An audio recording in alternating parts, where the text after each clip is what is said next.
Halo, selamat datang. Balik lagi bareng gue seperti biasa, Adam Haris. Akhirnya kita sampai di penghujung tahun 2021. Selamat Natal ya buat teman-teman umat Kristiani yang merayakan, dan selamat tahun baru buat teman-teman semua. Semoga penuh berkeberkahan, lebih baik dari tahun-tahun sebelumnya ya. Itu aja yang penting. Dan yang pasti kita semua menjadi pribadi yang semakin baik dan pribadi yang berkembang day by day, improving setiap harinya. Oke? You don't have to be the best. You just have to be better. Oke, jadi seperti biasa tuh di video di akhir tahun kita suka ada, baru tahun kemarin sih kita buat, ada recap 2020 gitu kan. Nah sekarang gue pengen recap 2021, yaitu menjawab sekaligus membacakan beberapa komentar-komentar netizen yang amat sangat budiman. Oke, gue udah kumpulin, mungkin ada berapa nih? Ada banyak sih, coba kita baca-baca aja. Karena beberapa ada yang bagus buat dibahas, beberapa ada yang sedikit konyol dan kocak, beberapa ada yang ngeselin. Oke gitu ya, langsung nih, yang pertama nih, kita baca langsung kali ya.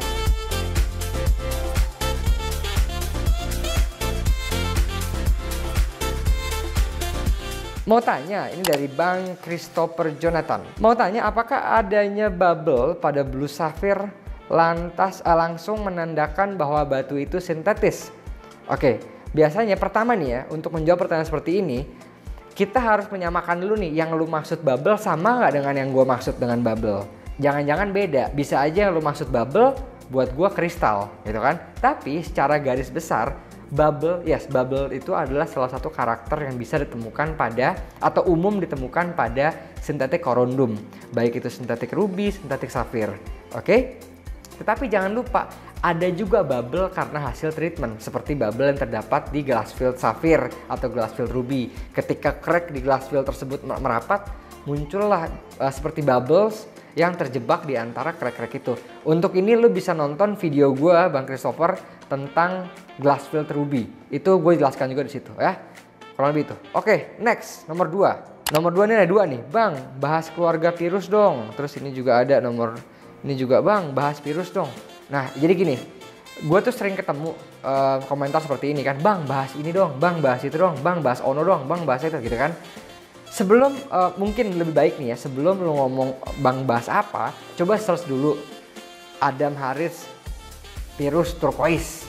Ntar muncul tuh pas itu, karena virus tuh gue udah pernah bahas tentang virus. Mungkin lu belum mengikuti channel ini, tapi nggak apa-apa. Cuma ke depan buat teman-teman semua, kalau mau misalnya, aduh si Adam udah bahas spinel belum ya? Ketik aja Adam Haris spinel. Si Adam udah bahas soal giok belum ya? Ketik aja Adam Haris giok. Si Adam udah bahas ini belum ya, si artis itu. Nah, bercanda. Gitu, oke? Ya, next. Nomor 3. Bang, ini dari Infonet Official. Bang, saya beli batu ruby, tapi pas ke lab keluarnya jadi pink safir korundum. Apakah penjualnya salah atau ada alasan lain? Ini pertanyaan bagus banget menurut gua. Bagus banget. Thank you Bro Infonet Official. Gua gak tahu nama lu siapa, tapi thank you. Jadi gini, membedakan ruby dan pink safir itu murni dari warna. Di banyak kasus ruby itu warnanya pinkish red, sehingga kadang-kadang itu mendekati sama pink. Begitu juga pink. Pink itu ada yang mendekati ruby, ada yang mendekati red, pinknya tua, ada red yang sedikit kayak pink, makanya sebutnya pinkish red. Pink dan pinkish red. Nah, kadang-kadang namanya lab dan penjual itu bisa mempunyai persepsi yang berbeda. Biasanya penjual itu otomatis pengennya disebut ruby, karena ruby disinyalir buat mereka, dianggap oleh mereka harganya lebih tinggi. Jadi kadang-kadang batu yang pink tua aja ini tuh udah bisa nih ruby, disebutnya dijual sebagai ruby. Sedangkan ketika masuk ke lab, pihak lab melihat kan bukan dari sekedar dari value ya. Jadi lab menyebutnya pink. Perbedaan ini kerap kali terjadi. Apakah penjualnya nipu atau gimana? Enggak, menurut gue sih enggak ya. Ini tinggal standarisasi aja sih antara penjual yang mungkin sedikit berbeda dengan lab. Tapi kayaknya dalam mayoritas kasus ya, menurut gue jarang lah. Kalaupun ada bukan nggak akan sering, oke? Cuma memang iya, sekali lagi gue jelaskan bahwa terkadang antara pink safir dan pinkish red ruby itu memiliki batasan yang cukup samar ya, sehingga agak sedikit challenging untuk menyamakan persepsi antara satu sama lain gitu ya. Jangankan antara penjual dengan lab dengan lab aja bisa beda. Satu lab aja antara satu gemologis dengan gemologis lain bisa beda. gitu. Oke, makanya itulah di lab tantangannya adalah gimana caranya meminimalisir perbedaan-perbedaan seperti itu supaya hasil analisanya terutama dari warna lebih konsisten. Next, nomor 4. Ini komen di video mengenal Alexandrite Chrysoberyl. Teori tanpa contoh dan bukti, kayak dongeng kakak. Oke. Harus kasih contoh batu, harus kasih contoh baru dan perubahan warnanya biar rada konkret. Salam kenal. Salam kenal yo kakak. Dharma Setiawan. Teori tanpa contoh dan bukti. Pertama, yang mau gue tekankan ya. Dalam ini judulnya mengenal Alexandrite Chrysoberyl. Mengenal. Lo kalau perhatiin gue banyak video tentang mengenal batu, mengenal ini, mengenal spinel, mengenal safir, mengenal ini, mengenal ini. Oke. Dalam video mengenal ya, tujuan atau esensi utama dari video-video itu adalah sharing tentang teori dasar batunya. Ya. Batunya batu apa gitu kan? Warnanya, treatment asal negara dan historis segala macam. Oke? Ya. Dan dalam banyak case, kalau gua harus punya setiap batu untuk dicontohin, mungkin nggak akan banyak video-video mengenal dari gua. Oke? Jadi buat kalian penonton terutama yang baru nonton channelnya, kalau ada video mengenal, expect less lah. Oke, lu jangan expect gua akan videoin batu dalam 15 menit gua ngomong. Nggak, lu bakal lebih sering banyak ketemu muka gua nih. Muka gua akan lebih sering muncul karena memang itu gua ngerasa itu hal yang paling baik untuk menjelaskan. Ya, kalau lu mau lihat batu, lu mungkin bisa cari video-video vlog ke pasar batu. Ya, kerjanya videoin batu, mungkin video itu lebih cocok. Tapi kayak ini masalah Alexandrite.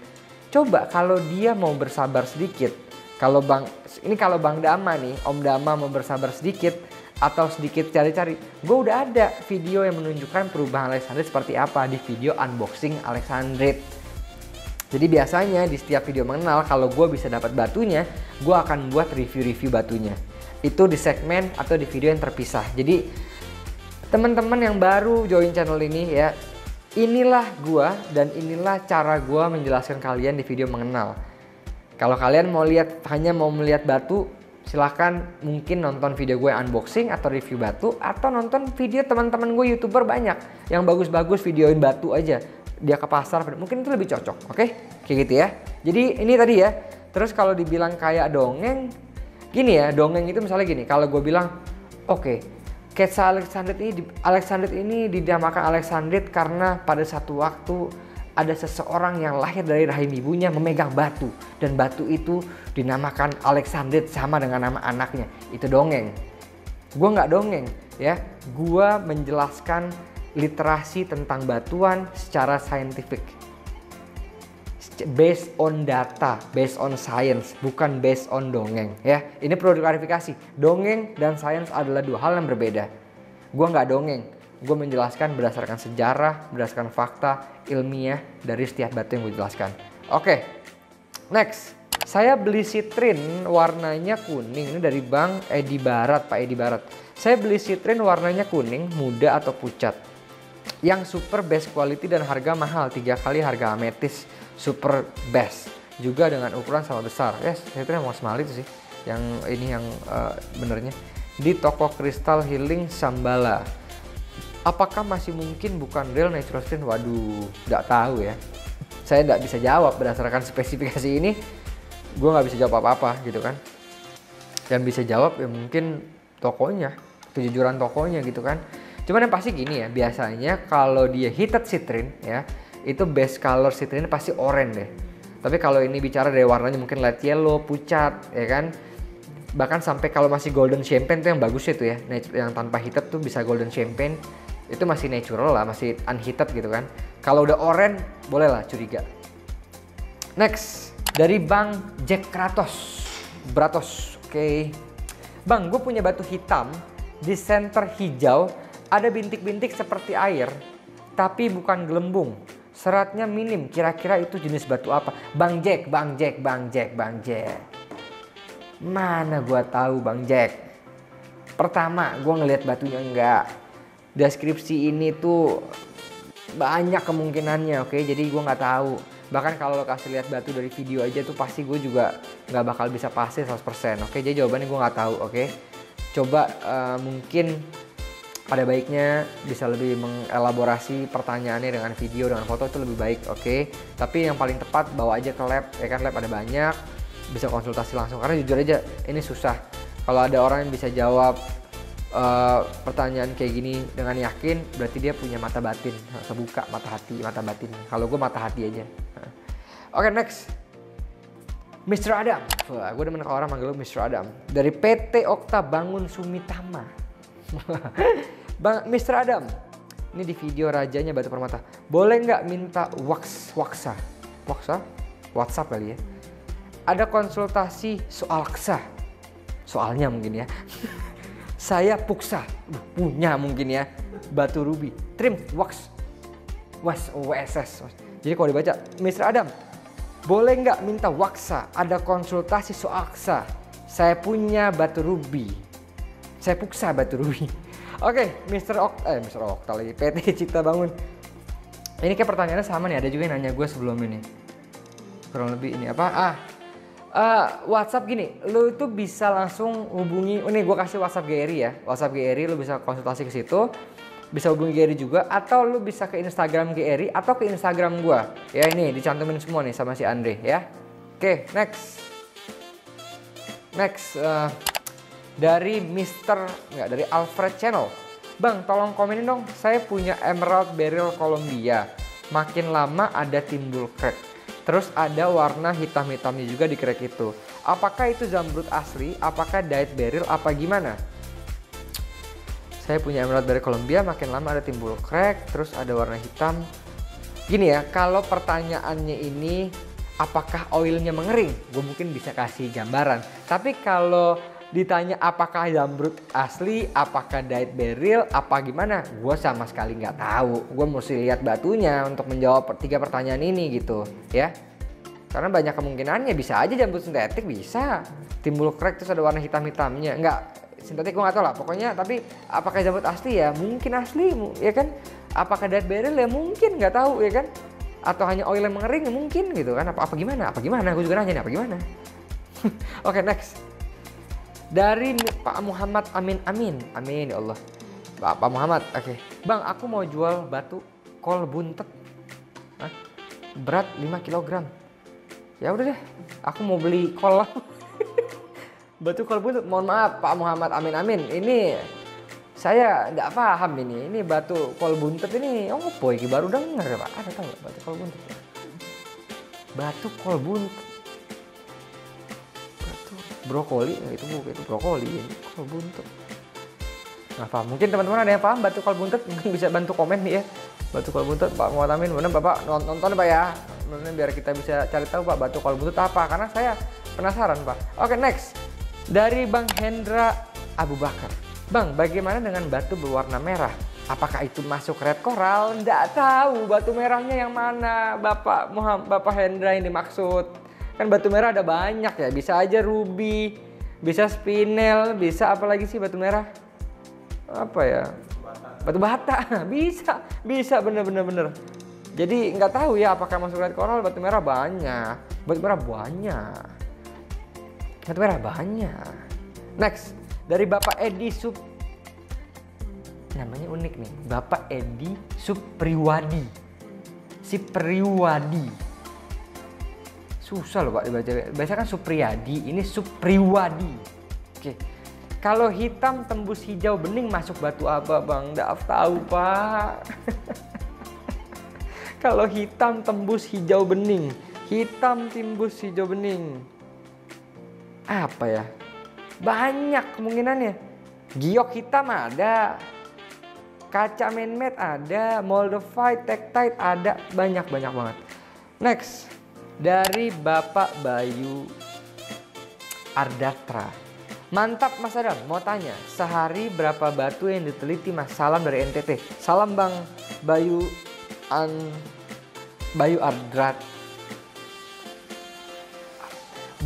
Artara. Oke. Tergantung ya, rata-rata kalau di GRI itu 35 sampai 40 average-nya. Oke, tapi kalau lagi rame bisa 50 sampai 70 bahkan 80. Tapi kalau lagi sepi biasanya bisa pernah juga 25 30-an gitu. Jadi rata-rata 35 sampai 40-an lah, ya. Next. Ini sebenarnya Pak Ayub Shanghai namanya. Ini legend. Dia sering komen, beliau sering komen di ini. Komennya menghibur gua. Jadi kalau komen biasa panjang terus nggak titik komanya nggak, tapi benar-benar gue terhibur sama Pak Ayub Shanghai. Pak Ayub, saya baca kok komen-komen Pak Ayub tuh, saya sering baca. Tapi jujur saya kadang-kadang bingung balas apa gitu. Oke. Kalau batu saya mas, mau mas ketok juga nggak apa-apa. Kalau belah ya nggak apa-apa, ikhlas saya mah. Yang penting kan batu saya batu asli dan jujur. Memang dulu di film Lorong Waktu, Deddy Mizwar adiknya Deddy Corbuzier canda. Deddy Mizwar itu pernah bilang bahwa ilmu yang paling tinggi adalah ilmu ikhlas. Cakep. Next. Oke. Next. Advanku. Bang, target pasar batu kristal itu siapa sih? Maaf nanya, gue masih bingung, butuh pencerahan. Nah, ini menarik banget. Jadi kalau yang dari gue pelajari, gue belum lama sih berkecimpung di dunia kristal gitu kan. Tapi market yang pertama adalah orang-orang yang betul-betul memanfaatkan energi yang diyakini ada terkandung pada setiap kristal untuk membantu kehidupannya menjadi lebih baik. Entah itu untuk meditasi, untuk self-awareness, untuk karena insomnia, untuk banyak-banyak lah, untuk banyak hal lah ya, untuk dirinya, untuk self-improvement dirinya secara keseluruhan. Satu lagi ada juga tapi dunia kristal ini yang menggunakannya sebagai hiasan, sebagai dekorasi rumah, sebagai keindahan, sebagai koleksi gitu loh ya. Dan itu salah satunya adalah gue menggunakan kristal sebagai alat untuk gue mengkoleksi karena gue suka bentuknya gitu, oke? Next, dari Cak Wo, di Indonesia apa ada tambang batu permata yang bagus? Terus ada, berikutnya juga ada yang nanya, Bang bahas dari Denny Hidayat, Bang bahas batu Nusantara dong, kali aja bisa nemu di kebon. Ada, batu Nusantara itu banyak bro. Dari Aceh sampai Papua itu tersebar banyak banget. Sebenarnya gue itu pengen bahas batu-batu lokal, tapi karena gue masih sampel yang gue punya itu masih terbatas, gue baru punya kayak grab agate dari Mamuju, agate dari Sukabumi ya kan, dari Kebumen, baru terbatas itu. Gue jadi belum mau nih, takutnya ntar ada yang komen lagi, teori doang kan, gitu kan. Tapi buat kalian yang pengen mempelajari atau mencari tahu tentang batuan lokal lebih lanjut, kalian wajib banget ya follow Mang Okim atau Bapak Sujatmiko. Beliau adalah master geologi yang concern banget tentang batuan lokal. Beliau bahkan punya mapnya, beliau punya sampel banyak dan udah mapping wilayah-wilayah mana aja yang menghasilkan batu apa dan apa ya, lengkap. Bahkan beliau itu juga kalau riset ya, kalau memaparkan hasil risetnya itu di forum-forum internasional. Jadi Pak Sujatmiko ini suhu besar yang wajib kalian follow di Facebook. Beliau itu aktif, beliau itu 80 tahun nggak salah umurnya. Beliau aktif di Facebook, lu bisa cari Bapak Sujatmiko ya, Sujatmiko dari Gem Avia di Bandung. Follow beliau, insya Allah keingintahuan kalian tentang batuan lokal akan banyak terjawab ya. Next, dari channel anak sehat. Pertanyaan paling absurd kali mas, saya disebutnya absurd.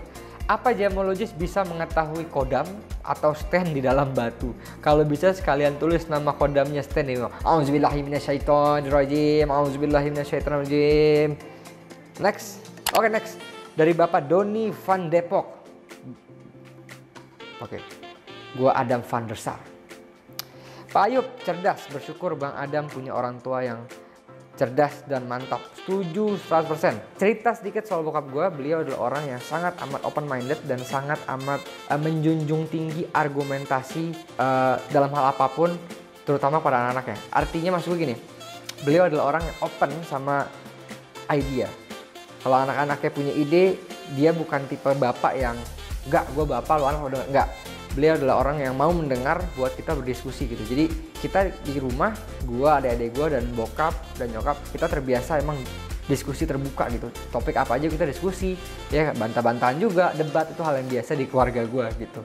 Ya, dan betul banget, bersyukur luar biasa, tanpa didikan beliau ini kalau bisa dirunut nggak akan ada channel YouTube ini, nggak akan ada gue pastinya ya kan yang bisa melanjutkan hobi beliau di dunia batu gitu kan. Nggak ada adik gue juga, jadi betul sangat cerdas, setuju 100%.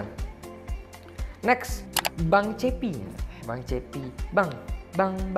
berapa sih harga per karatnya batu zamrud Columbia? Oke, pertama gue mau koreksi sedikit ya Bang Cepi ya. Kalau Columbia itu kalau nggak salah di Amerika, apa di mana lah gitu, apa di British, di mana sih? British Columbia, kalau nggak salah di Amerika lah, Columbia. Tapi kalau Columbia itu di Columbia. Oke, beda tuh Bang.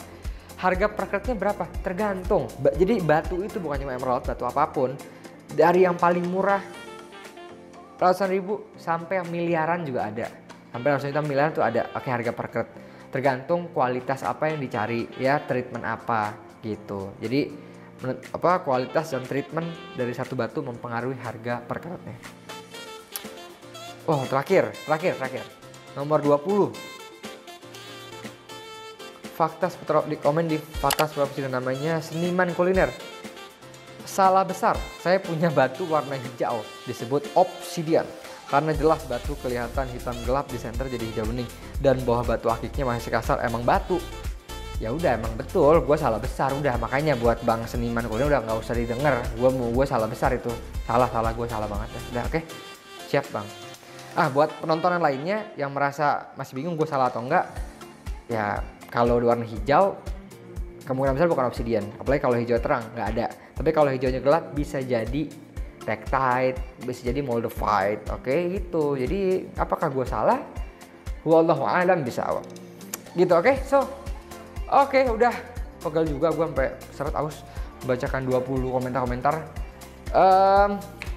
Terima kasih banyak atas dukungannya, terutama di tahun terakhir ini, oke. Mungkin belakangan ini lagi jarang upload juga karena emang lagi banyak sibukan. Ya, tapi akan berusaha diperbaiki ke depannya. Once again, thank you so much for all the support. Sampai ketemu di tahun 2022. Ya kan? Tunggu video-video gue berikutnya. Oke, karena kita udah shoot banyak juga yang akan segera tayang. Oke. Bye-bye. Sampai ketemu di video berikutnya.